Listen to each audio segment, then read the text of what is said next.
Yo, Shaggy. Yo, Cuz. Family. Yo, Unruliers. I me say family. Sure. If I want thing, me hate a fern killer. Me no believe in a fern killer. Family. I me say family. Me love me family, them do me heart.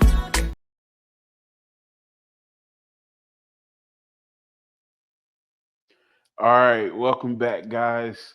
We got some secret videos out there that you guys have not seen yet because we are learning this world of podcasting. But me and Jessica is really getting into a really good groove. At some point, we'll let you guys see those pre-recorded videos of some topics that are just life changing. But today we're going to get into it. Don't forget to like and subscribe because we are really committed to doing this. And some of the topics are going to be things that will definitely impact your life. So today's topic is credit. Jessica, what in the world did we get ourselves into with credit? Yeah, it's almost like a silent killer, and we don't even realize it. Yeah. Has it always been that way? Like, have we always? Because I can't remember a time. Now, let me say this: credit has always been around in my era, but it has not been utilized as much as it is now as it was when I was growing up. Right. You only did credit for major purposes. For needs. Yeah. Correct. Like now we running everything on credit. Right. We need these new shoes, or we think we need these new shoes. Run it up on a credit card. So it's like, yeah, we did transition from literally your household, or maybe clothes for your children or something like that, to the most luxurious vehicle. You don't need that vehicle. Right. We just need a car.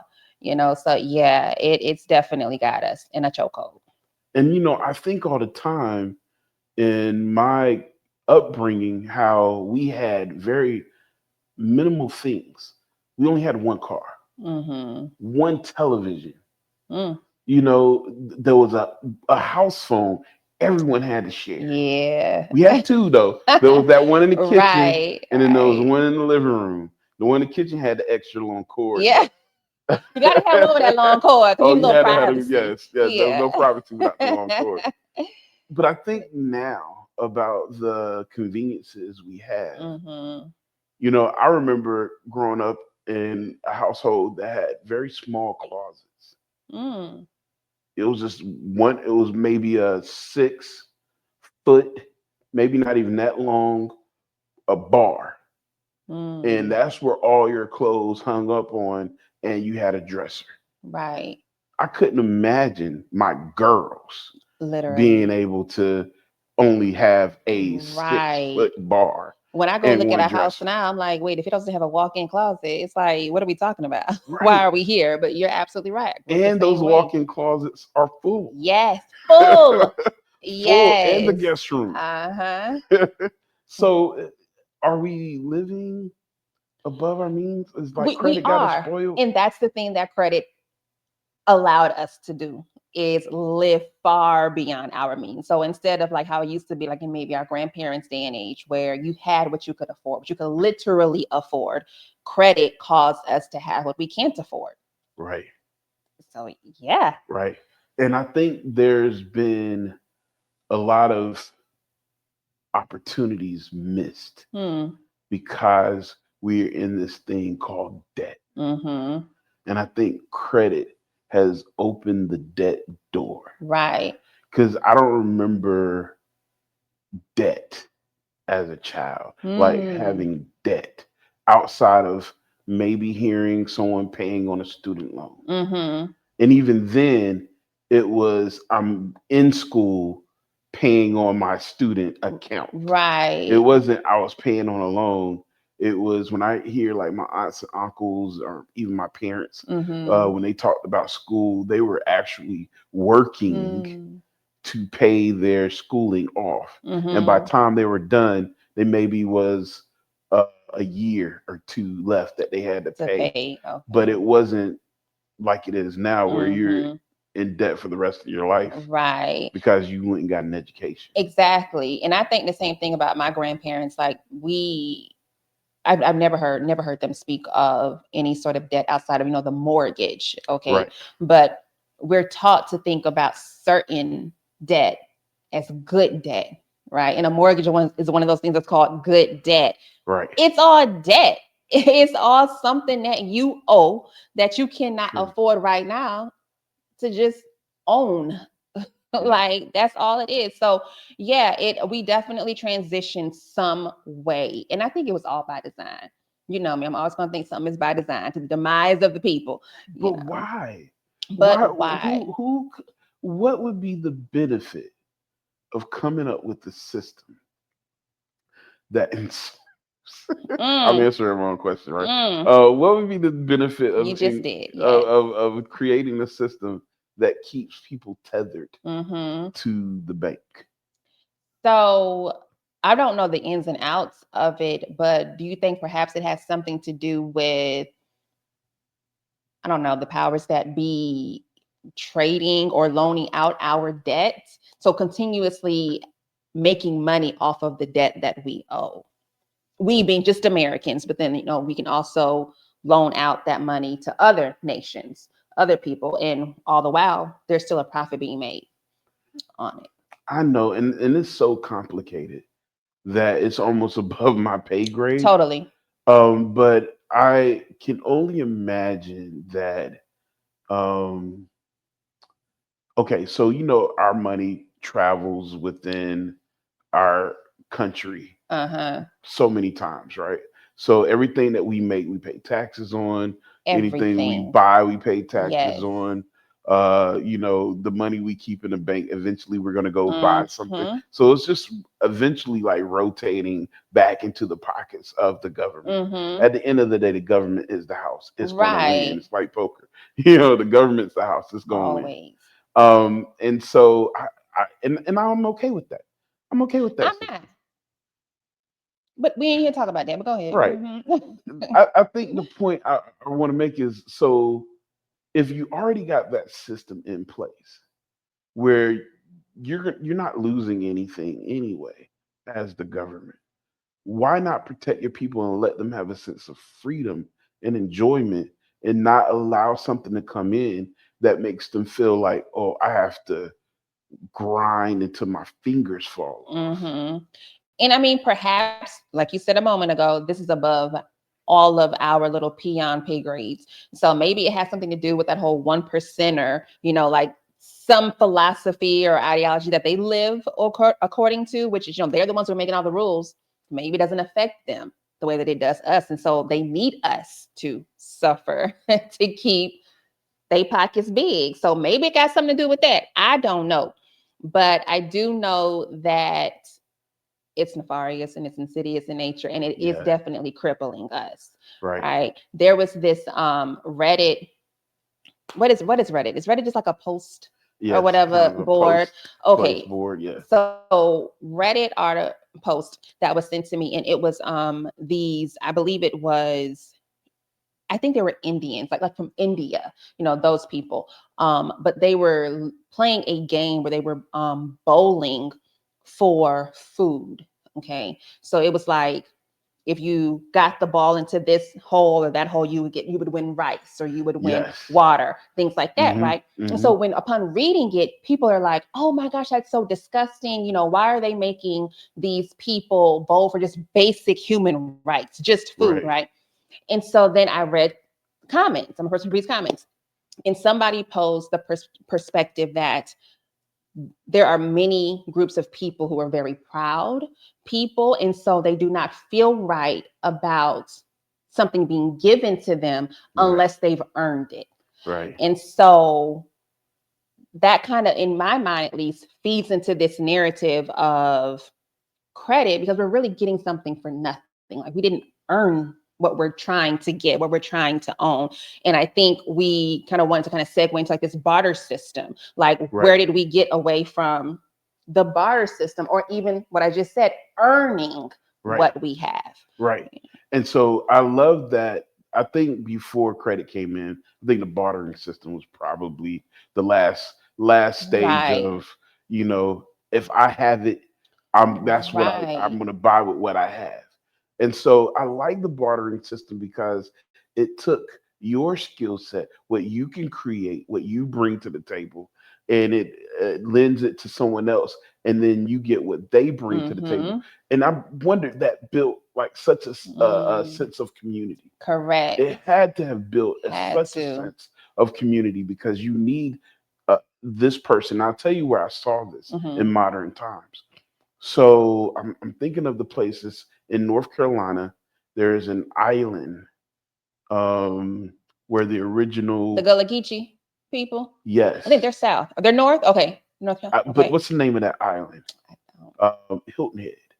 Hilton Oh, Head. that. Okay, that's not the Gullah Geechee people. No. Okay. Mm-mm. So in Hilton Head, they have a community where someone raises cows and Mm. they do the milk, someone does the vegetables. They have the mechanic. Everyone has a Mm-hmm. skill set and they're contributing to this community. Right. Now, they don't even charge. All they say Right. is you work. Yeah. If you want part of the goods, you don't have to pay for it. You just need to work. You need Mm-hmm. to contribute. So you need to be plowing the fields. You need to Mm. be, dealing with the tourists, Mm-hmm. something that you contribute to the community, and then you can have whatever Right. they're growing together. Right. We need a system like. We Does that make us do. too strong? Oh, that's a great question. That make us too strong. Ah, I'm gonna say strong. Yes, I don't believe in too strong. And what even that example reminds me of is Caribbean people. Like Right. so, Caribbean people do not have a lot of the social welfare systems that we have. They do not have mortgages. So a lot of them. I'm sorry, not a lot of them. All of them who own homes is because they built their home. They don't own a mortgage on it. They literally are continuously building their homes, and as they have Right. families and expand their families, they build more to their home, but they're Yes. not in debt like we are Yes. over here. So yeah, it exists in many other communities, but that is interesting that this is one that you just mentioned that's right here on this American soil, like Mhm. in the midst of all of this privilege, Right. that we have. And so I think debt, or not debt, but credit, gives us this false sense of It's security. so false. So much so that we've lost skills. So Oh. where we would learn how to build, fix things, Mm-hmm. save costs. So how many little girls now, Shy. or little boys now that can sew? My Not too many. aunties and my grandma tried to teach me, and I fought them. Oh yeah. Right. But see, there was a time where you needed to know how to Mm-hmm. sew Mm-hmm. just so that you can keep yourself, from going into debt Right. or Yeah. trying to You had something to offer. barter you. Yeah. Mm-hmm. So you need to know how to sew. You need to know how to cook. You need to know how to garden. Mm-hmm. But we've gotten so privileged Oh, with yeah. credit that we have lost those skills, saying, "Hey, I can just pay for it later and let someone Mm-hmm. else do it." Mm-hmm. And I'm gonna be honest with you. I've been guilty of that. We all have. I know how to change my oil on my No. car. I do. But And you when I still was a going to the dealership.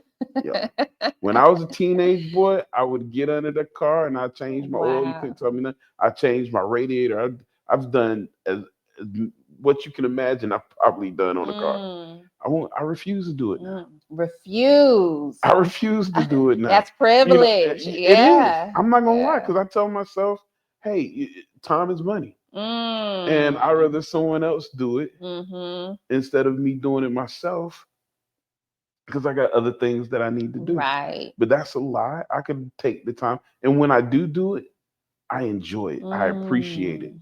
When I've laid a floor down in my house, Mm-hmm. because I didn't like the call. I was getting quoted, so I Okay. was like, I could do this myself.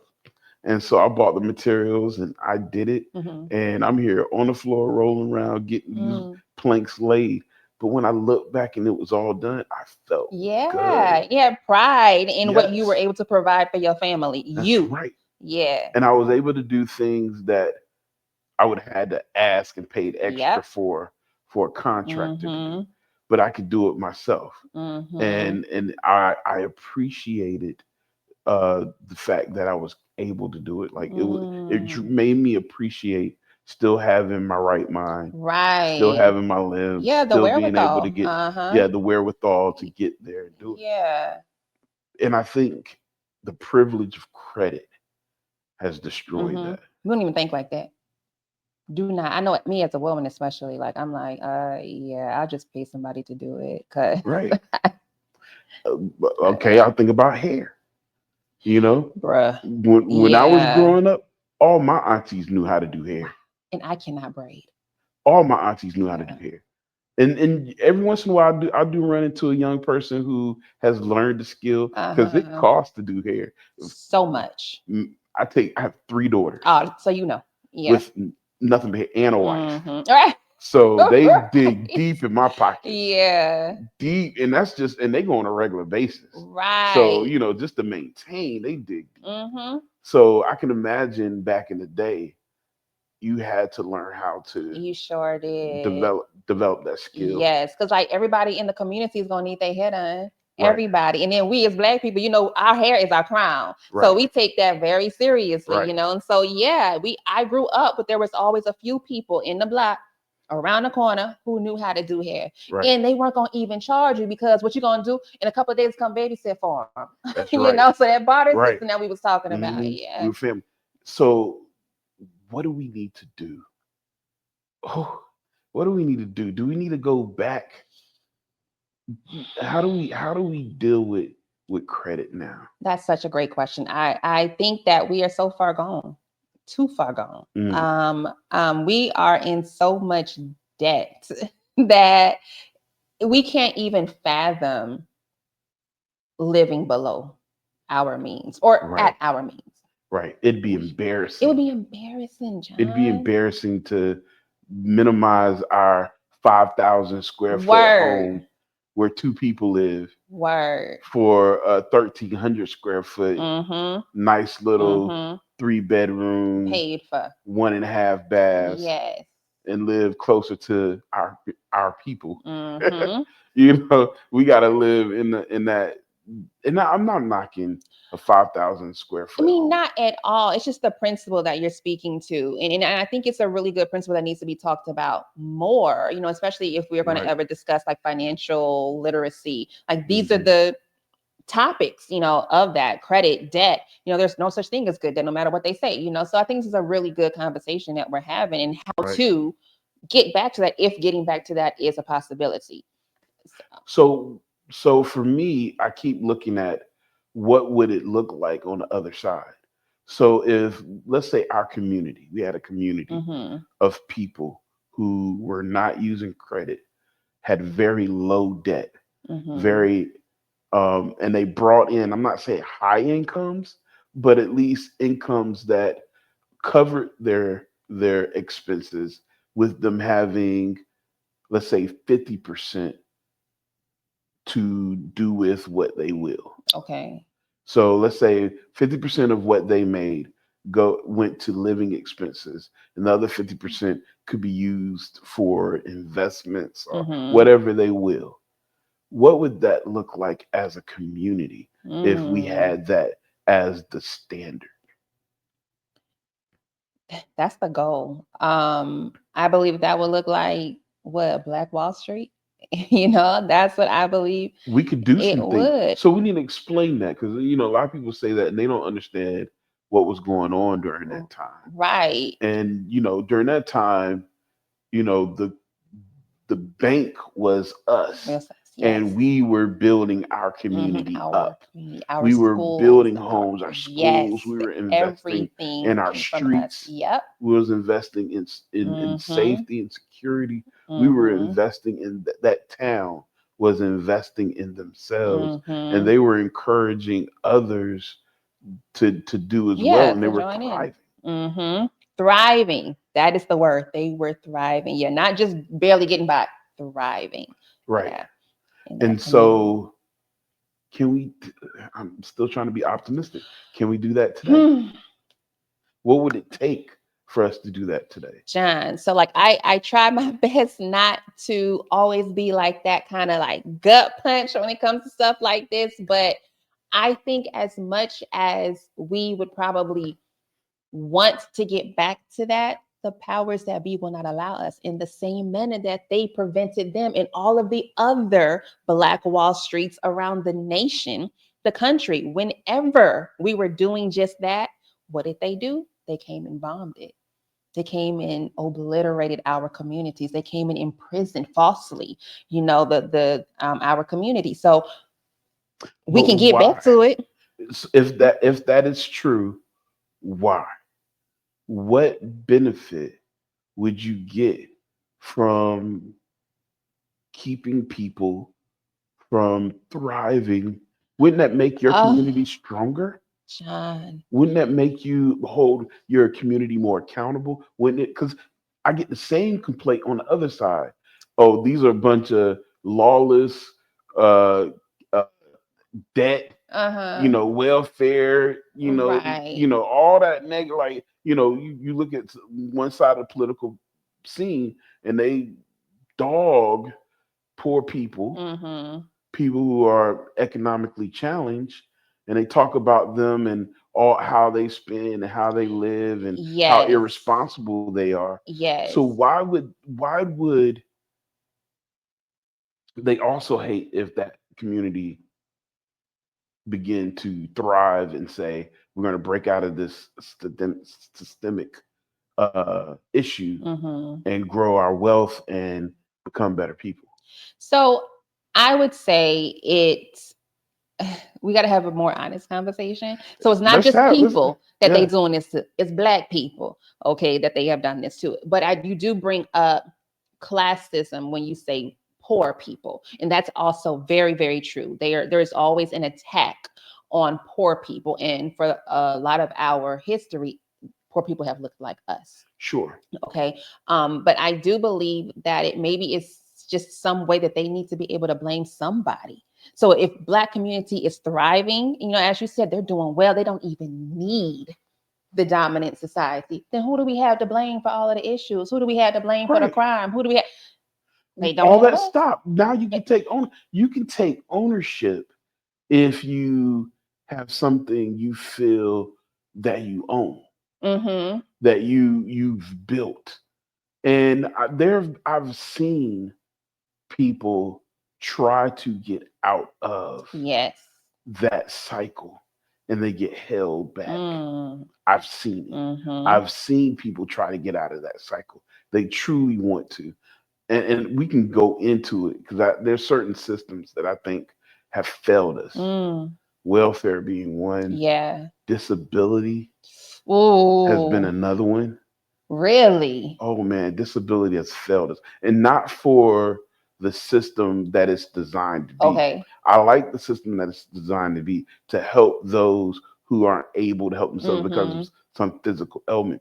It's what they have to do to get to that point. They have to become indigent. You're right. They have to be on that. You can't work and I'm talking about for years. Oh my gosh. Because they're going to deny you for at least 4 or 5 years. Unless it's just real serious. Right. And in that time, you have to demonstrate you can't work. You can't. And that you have not worked. Right. Yeah. And so if you don't have someone taking care of you, or if you're not a kid, you're up creek. You are in a position where you have to become helpless. And then by the time you get to the point where you can be helped, you've already developed some bad habits, some situations that you're in situations where it don't matter how much money they throw at you. You're forever gonna be in a bad situation. I'm actually really glad you said that, right? Because I have a female relative who is with this guy who does not work. Okay. And this relative would ask for financial assistance of me. And of course, as a female with a man in the house, I'm like, why are you coming to me for money? You got a whole man who's supposed to be doing this for you. Right. Well, the response was, well, we're waiting on him to get his disability approved. And he cannot work until it does. I'm like, you can't do Uber. He can't do Instacart. He can't. She was like, no, he can't. I'm like, what the heck? I thought she was, capping. I really did. I was like, ain't no way. And she was like, no, he can't. Right. So yeah. And so by the time he gets approved for disabilities, he's no good. What good you gonna be? He's no good because he's lost the skills. Any skills to you work. had. Yep. And even when he does get disability, they only approve you for maybe 10 hours, 12 hours, 20 at the most, as I've ever seen a week that you can work. And some people they may be disabled, but they need to learn how to function with their disability. And they want to learn, but they can't take the risk of getting, going for that job, because if they go in there and they start working, they start thriving, then they may lose their disability. I don't know about losing it, but they may not be able to get it. Yeah. And so as a therapist, I work with someone, they're trying to learn their new dichotomy of working in a society with their mental disorder. So I have anxiety, I have depression. It has cost me several jobs in the past. I'm trying to learn how to maintain a steady job so I can feel like I'm part of the society, contributing part of society. But if they do that, then they lose the support that they have. Insane. So it's almost like a noose. It almost seems intentional to hurt people. Oh, and I think it is. If that's the only thing that can come to mind that makes sense. That I can justify why someone would promote a system that puts you in debt. It has nothing to do, I don't believe it has anything to do with making money, because the government already gets the money back. Right. None of this money leaves y'all printing the money. We don't take money. 90% of us don't take money outside of this country. Right. So it stays within the country. It's going to be filtered back to the government. So I don't think it has anything to do with money. I think it really, if it's darker, it must be a darker side. I just want to hurt you. Like, does our government hate us that much? And I'm not just talking about us. Right. I'm talking about everyone outside of the influential circle. Correct. Because this applies to a lot of people. I've seen from all walks of life. When you're an American, you have access to a lot of credit, and you can get into a lot of debt. You do. I just recently was applying for an automobile loan. I had a 2011 vehicle that, almost 300,000 miles. So I wanted to keep my car. I did, because I hadn't had a car payment in forever, and I loved it.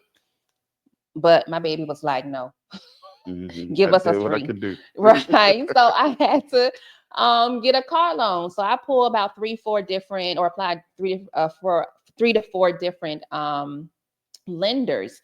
And even just going through that process, was insane. Okay. The APR that they were, trying to get me to sign up for. But then more so that, why was y'all approving me for $100,000 for a vehicle? Right. Like, what? Loan. Right. Loan. Why is that okay? Thank you. I want to ask, why are some of the cars that I'm seeing being charged $30,000? Word. Why is this a $30,000? This is not no $30,000 car. Right. This engine gonna blow up in 5 years. $30,000? Yes. Ridiculous. I recently bought a car too, and I haven't bought a car in almost 10 years. And the guy asked me, "Well, what kind of car payment you want?" I said, "I don't want nothing more than $500." I don't want a car payment. But I said $500 a month. Yeah. He laughed at me. Oh. He laughed at me. He said, "What kind of car you want to get?" I said, "It better be a nice one for $500." Right. Oh, he laughed again. No. Man, rude awakening. Yeah. Rude way. And and I don't care, because I know anyone that's bought car past 2020 is paying more than $500. Absolutely. Guaranteed. Yeah. Guaranteed. And that is so crazy to me. It shouldn't be that way. But it's because they have given us this access to all of this credit, this debt. Yeah. So once again, is it meant to hurt us? Is it meant to hurt? Is it meant to knock us down so that we can stay in the mud, in the dirt? I'm gonna say yes, but it's done in a way that we don't even see that it's hurting us. Yeah. Yeah. It's disguised in a way to help us, but it's designed to hurt us. Like the cost of living has risen. Mm-hmm. Why? Mm-hmm. Why? These are the same products going to the same Same. places. Why does it have to be more expensive? Right. I mean, it's not like people getting paid more. Sure People not. get paid more because the cost of living goes up. Right. So why make the cost of living go Go up? up. Mm-hmm. I I need somebody to almost feel explain like that. it's like someone's just like, I'm gonna knock them down, and if Yeah. they look like they can get up, I'm gonna make it where it's impossible for them to get up. I'm gonna Right. knock them down even harder. You know, like I think about that with my daughter. I have a 22-year-old daughter who's in grad school who is, starting her young adult life. And I'm afraid that if she ain't starting out making six figures, how are you gonna make it? Because cereal is $10. A box of cereal. Eggs now, $10, $12 for 12. Like it's crazy now. Yeah. But you're right, everything is going up, but the salaries. Right.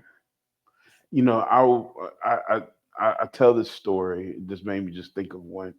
I got a driving ticket one time for I was so mad.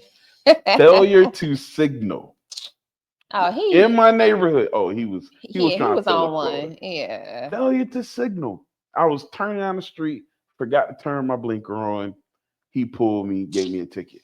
Somehow it ended up being 2 tickets. But do you know how much a failure to signal? And this was this had to be 10 years ago, 8 to 10 years ago, a long time, because I haven't had a ticket in a long time. How much? It was $150. For not pressing the button, not flickering the thing. Not flicking in the neighborhood. It wasn't even like I was in a major street, just in the neighborhood. Then flick the signal and he got me. Oh, and he got me for 2 tickets. I don't know what the other one was. I just remember the failure to signal because the cheapest ticket outside of a seatbelt ticket was $150. That it started at $150 and worked its way up. So I go to court. I get a court date where you go and you pay your ticket. You know, you talk about a ticket. And I was going to go complain, really, because I could have just paid my ticket. But I was going to complain. So in Huntsville, they have traffic court Tuesdays and Thursdays. Okay. They have it once in the morning, once in the afternoon. So twice a day, Tuesday, Thursdays. I was in the morning session. I walk in, and there is, I don't know if you've ever been to Wheeler Street where the courthouse is. Child, I've been. So in that lobby, you know how big that lobby is? It literally looked like a circle going into the middle. Everyone was standing, and it was packed, and they were literally in a circle. And it was all there for traffic court. All for traffic court. That's all they did was traffic court. I estimated there was, let's just say 300 people there. For traffic court? The average amount of tickets I sat in court, my name is Ruffin, so I was the last person to be called, right? So everyone there had at least 2 tickets. You can hear everyone had at least 2 tickets. The cheapest ticket was $150. So let's say 300 times 300. What's the math? Because that's crazy. Yeah. 300 times 300. What you get? 300 times 300? Yeah. 90,000? So every court, they make $90,000. What? Let's say 100,000. So each week, they're making $400,000. Oh my! Off a traffic court times 4. What's 400 times 4? 116. 1,600. 400 times 4 is 1,600. So that's what, 1.6 million. Boy, a month. $1.6 million a month. Now, let me tell you a story. Now that you got that picture in mind. So I was offered to go to traffic school, and there was a cop there, and he was telling us about traffic and the whole system. And he went on this rant, and he said, "Let me tell you something. We wanted to not protest. He says we wanted pay raises. Okay.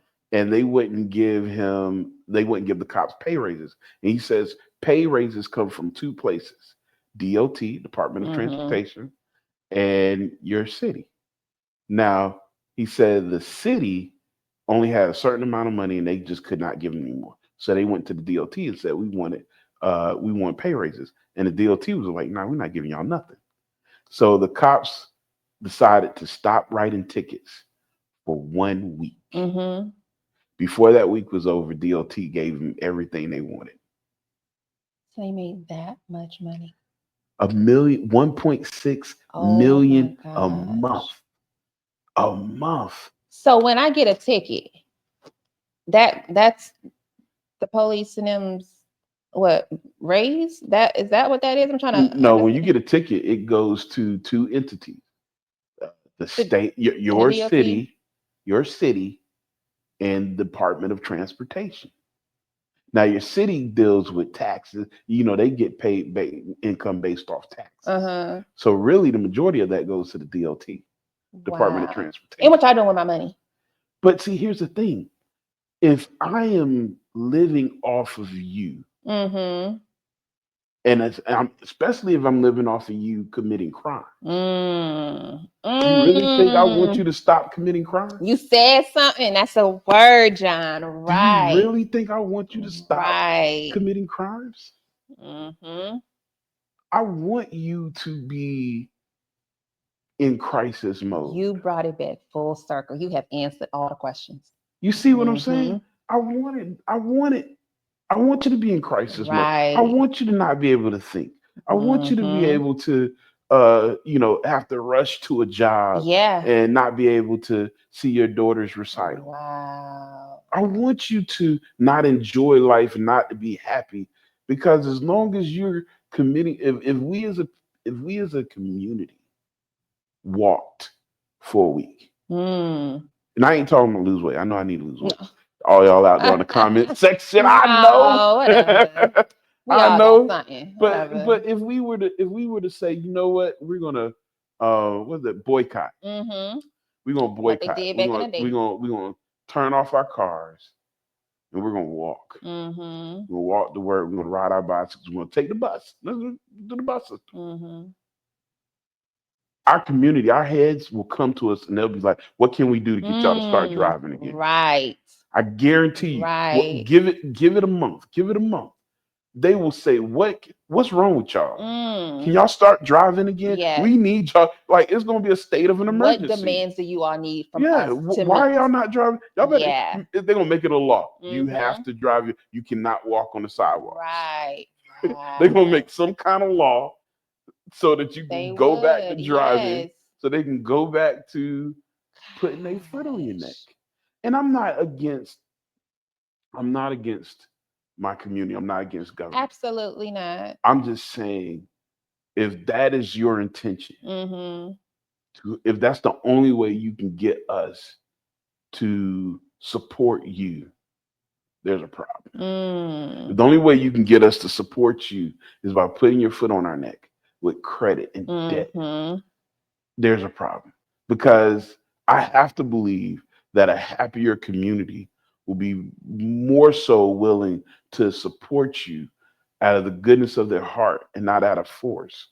If they knew you had their best intentions, we would fight out. You know what I mean? We would fight for you. Yeah. We would go overseas, like we would, and I know we already got soldiers and stuff like that, but it's a whole different feel now than it was in, like, let's say World War I, World War II, where we fought for our country in duty. It was our duty to fight. It was our privilege to fight for our country.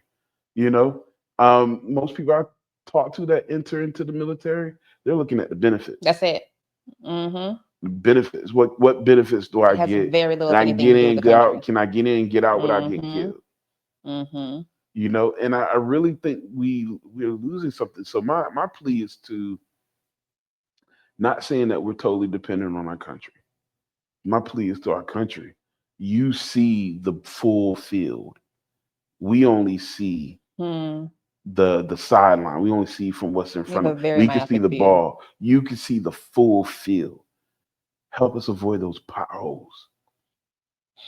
Help us avoid them. Give us a good life so that we can give you a good country. I don't think what you're asking for is wrong. Matter of fact, it's right. It is the morally, ethically right thing to do. Absolutely. But I believe there's something that comes with power, which is you lose more morality. Yeah. And so I don't think they're thinking or approaching things with that same sense of humanity. You lose touch of humanity. You do. You do. Mhm. All right, we got to put a wrap on this one. Okay. Man, We went this is somewhere, good. Shy. All right, but I want to do one more question. Okay. One question. Last question. If you could tell someone who was in debt one thing, what would it be? Whew. Pay it as quickly as you can. Quickly. Do whatever you have to do to pay that debt and never get in it again. Sorry, that was two things. No, that's good. So to add on to that, because you're right, get out. Mhm. Tell myself, get out. I would say freedom is on the other side of that debt. Mhm. Real freedom, peace, where you can sleep at night Word. and not suddenly wake up because you have anxiety because you're worried about something you can't handle. Mhm. If you really want peace, name of my company, A Touch of Peace. Hey. If you really want peace, it's on the other side of it. All right. This was a great show. Yeah. Man, great episode. Guys, you want to like, subscribe, get into it. This is going to be fun. We try to keep it down to earth. We try to have a real conversation with you. Very real. Hit the comment section. I'll make sure we go back and look at those comments and address things. But yeah, join us. We will be going live at some point. So stick with us and see where we go. We'll talk with you soon. All right. Great show.